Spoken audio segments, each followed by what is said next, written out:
You'll need 2 punch bowls that have some cool texture designs on the side, plus a condiment cup or some sort of round bowl. The first step is drilling holes into your punch bowls and condiment cups. You only need to drill holes in half of the pieces, and I'm using, once your holes are drilled, it's time to add some color. I took my punch bowls and condiment cups outside for a coat of spray paint. I dug into my paint stash and chose a bright green for one ornament and a muted olive green for the other. Once the paint was dry, I wanted to give these ornaments a bit more dimension and that extra holiday sparkle, so I grabbed my trusty gold rub and buff. I squeezed just a tiny amount of the rub and buff onto a dry foam brush and lightly brushed it over the raised textures on the side of the punch bowls. This gives the ornament some really beautiful depth. I used gold string, folded in half, and threaded it through the holes that I had drilled earlier. A toothpick really helped me push the string through the hole. Once the string is in, use hot glue to secure that condiment cup to the top of your punch bowl, and then knot the loose ends of the string underneath, and there you go, a perfect hanging loop for your ornament. Next up, it's time to put everything together. I applied hot glue around the entire edge of one punch bowl and then pressed the second punch bowl on the top to create a round ornament. I found some cute greenery springs that I already had in my holiday decor stash and hot glued them on the top of the ornaments for that final touch. This really brought everything together and gave these ornaments a really festive flair. These are perfect for your front porch or really anywhere you want to display them in your home. These turned out really pretty, don't you think? Today's project starts with picking up 6 bowls from the Dollar Tree, but first we got to trace out 2 circles along some boards. Once we get those traced out, we're just going to use a jigsaw and cut them out. Once we get them cut out all the way around the circles, we're just going to give them a sanded edge just to get rid of all those little loose splinters. Once we get them all cut out, we got to lay those 6 bowls out because we got to give them a frosted look. So we're going to lay them out on some cardboard, take some white spray paint, but don't spray it too hard. What we want is just, like I said earlier, a frosted look. So just give it a light touch. Now, one of the round bases that we have, we're going to paint that white. It's going to take about 2 coats. And the other one's going to get a black spray paint. I'll show you why later. That's probably going to definitely need 2 coats and both sides. When we get those bowls in, we're going to mark a circle on all of those around the tops. We're going to go ahead and cut those out. Now, I use a hot knife. Anything else you use could crack these bowls. So you take the hot knife, get it up to temperature, and just go ahead and spin it around till you get that cut out. Now, you don't have to do it to all 6. I did just because I didn't know which ones I were going to use on the top or the bottom. Now, I did cut out a hole on the side. That way I can get an extension cord through there. But I'm going to take some hot glue on one bowl, flip it over on the white base, and that's going to be our first starter bowl. Next, we're going to go take that hot glue in a couple of the areas, and we're going to glue a lot of these bowls together, bottom to bottom. See the holes? They're going to match up with each other, and I'll show you why we need to do that later. Once we get these bowls lined up, I'm going to go ahead and fill in all the gaps with some hot glue. Now, take that base and we're going to stick a cord through it with our lights. I went a little overkill with the lights, but these were some string lights that I wasn't going to use anymore around the house, so I went ahead and used them. But what we're going to do is pull all these lights through all the bowls, all the layers. Once we take that first base, we're going to go ahead and take the next step and we're going to hot glue that down also. Want to make sure you don't burn yourself. I just put it in a few spots and make sure it's lined up with the top. We're just going to work our way up the top, pulling the lights through the holes that we cut out as we go up.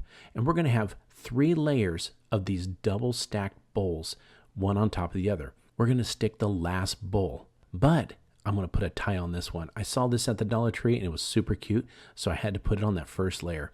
Next, let's put some of that hot glue down and we're going to put that black circle on top. And then I got a nice little painted bucket from Dollar Tree. We're going to put it on. Now we're going to add some decoration to our snowman here.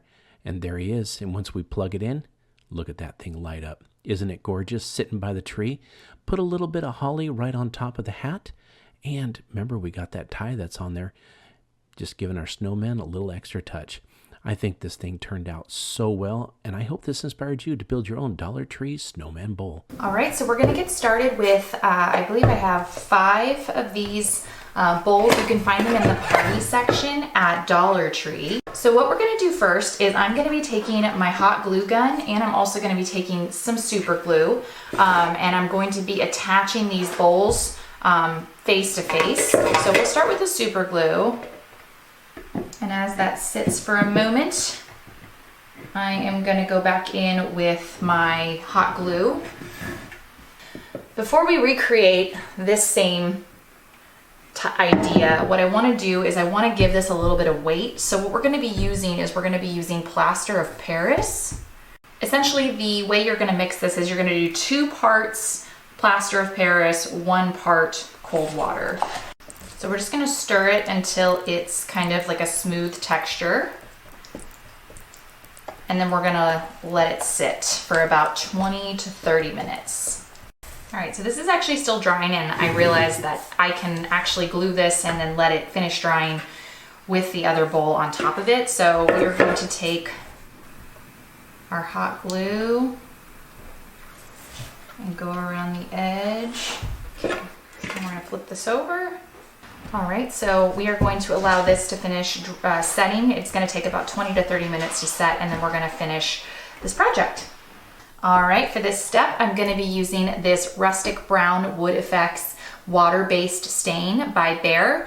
It is in the color Rustic Brown, and it is water-based, so you don't necessarily need to wear gloves for this part, it's optional. So we're gonna go ahead and open this up, and you'll notice that I also have a foam brush, and I also have this wood plaque I got at Dollar Tree in the $5 section. Not all Dollar Trees have this. You have to make sure that the one you're going to does, otherwise you won't be able to find this. But it's just a wood plaque, and I'm gonna be staining the whole thing. And we're just gonna go with the wood grain across. Since this is a raw wood finish, really no sanding is necessary since it's already natural. But if you are working with something that maybe you need to sand down first, that is also fine. Okay, so we're gonna wait just a couple more minutes and then we're gonna wipe it away. Okay, now we're back. It's been about 5 minutes. I'm gonna take a rag that I've been using and I'm just gonna wipe it away.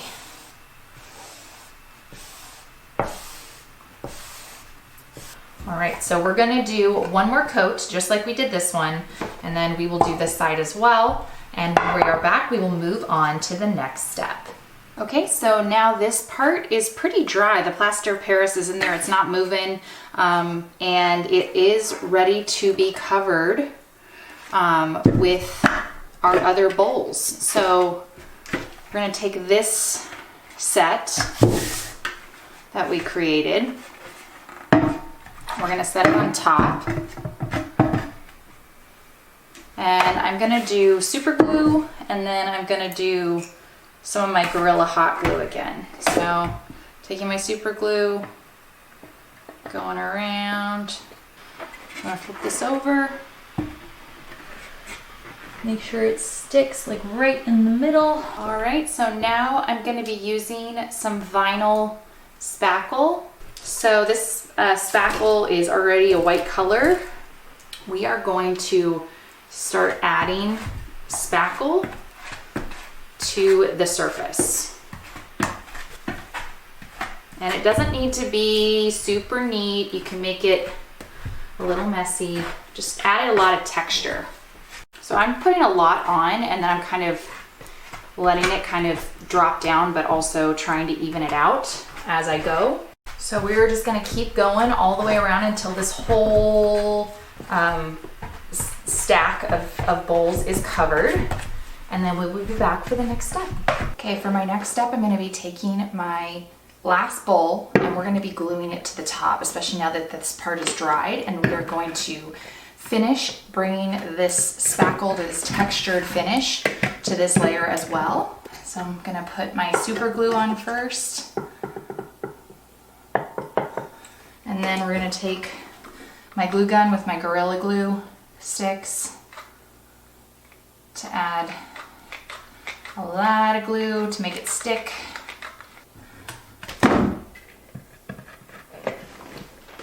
Actually, I'm gonna take some on this side too. And then we'll move on to the next step. Now for this last step, I'm gonna continue to use the vinyl spackle that I was using earlier for this part, but I am almost out of it, so I will be switching over to a Drydex spackle. It actually looks pink when it's wet and it dries white. So I know that it won't look bad once it's drying, but if it looks different, that's why. But I have a decent amount of spackle left, and this is also a great opportunity to go back over the spots that maybe I didn't get completely. So we're gonna keep covering this. So when I'm done with this step and we let it dry, we will be back.